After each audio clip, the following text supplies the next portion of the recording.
Thank you, Chair, and thank you, Ministers, for coming here today. Who is responsible for ensuring that immigration levels match healthcare capacity? Is it you, Minister Diab, or Minister Michel? So certainly as the Minister of Immigration, Refugees and Citizenship, my role hopefully is sort of clear and understood by now, and it is to manage our immigration system by, we just put a levels plan together, which is something that is done on a yearly basis, that we have targets for permanent residents, temporary residents. We now have an attraction strategy and Francophone targets. But who is responsible for the immigration levels to match healthcare capacity? Is it either one of you? Okay, so the way it works is immigration is a shared provincial, territorial, Yes or federal no? jurisdiction, and so we work with the provinces and territories with respect to that.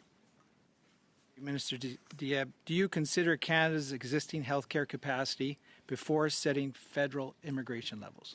So we have extensive consultations that happen. I personally did some as well all summer long, and part of that, those takes in stakeholders from the healthcare sector. You do consider it? Of course, everything is considered.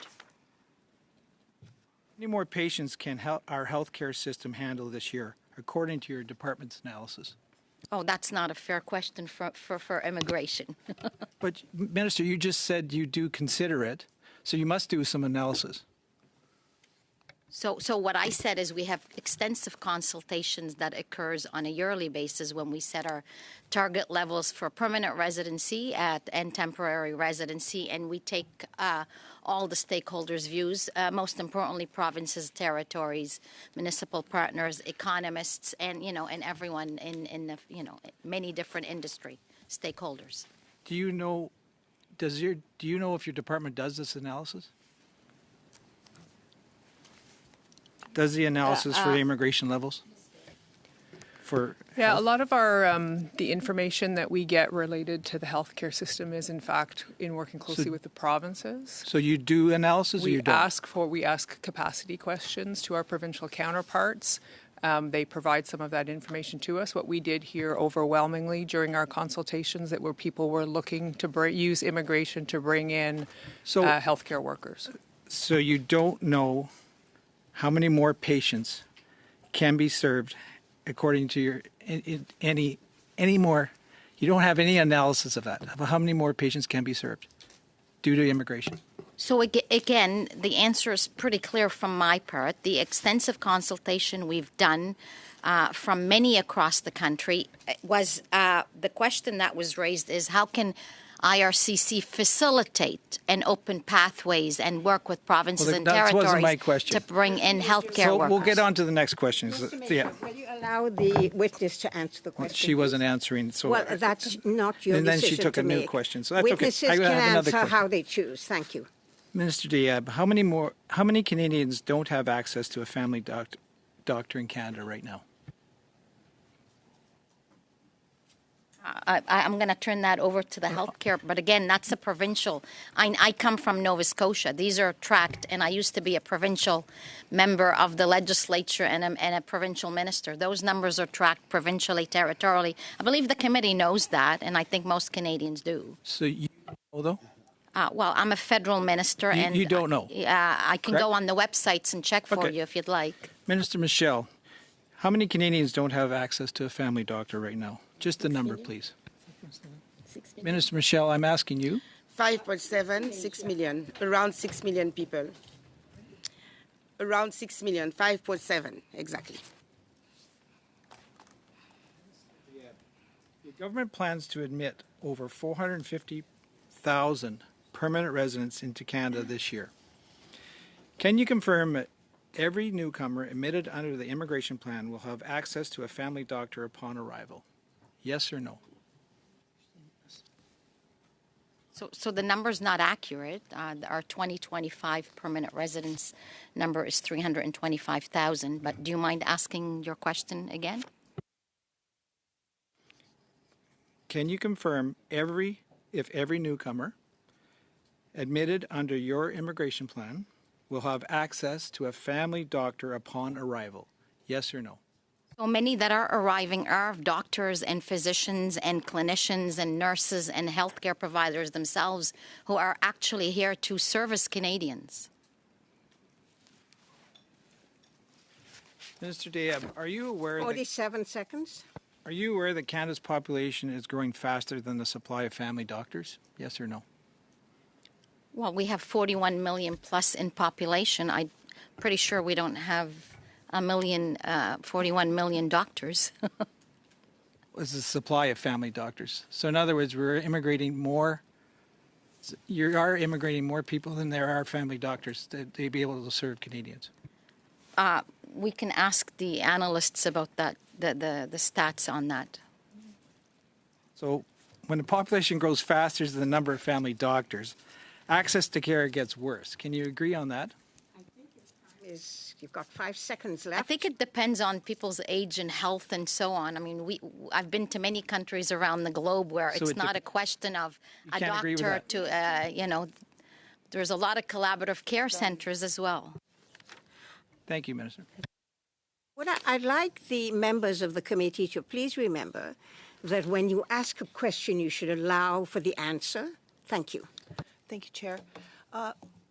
Minister Michel, given many communities in my riding and throughout Canada face sudden and unexpected ER closures due to doctor shortages, would you agree with me that a shortage of doctors and nurses is creating a rural healthcare crisis in Canada? Yes or no? I think everywhere in Canada we have challenges, and of course in remote communities it's Yes, even sir. more challenging. So is it a crisis in rural communities, Minister? I think the health system is under big pressure all across the country. I would talk also about the northern communities In and the crisis, remote communities. yeah, northern and rural. Yes. Okay, in crisis. Minister, according to the College of Physicians, Minister Michel, according to the College of Physicians and Surgeons of Canada, there are currently at least 13,000 internationally trained doctors currently in Canada, but not working as doctors. Not working as doctors in Canada. Is that number correct? If they are sharing it, I feel it's quite correct. But what I would Okay. say, It is it's on the provinces and territories also It is to make correct. sure that Okay, those so people are- 13,000 are not working as doctors. Minister, your briefing note in June said 198,000 internationally educated health professionals employed in Canada are employed in Canada, but 42% or 80,000 do not have employment in a medical field. Are those numbers correct? Are they correct?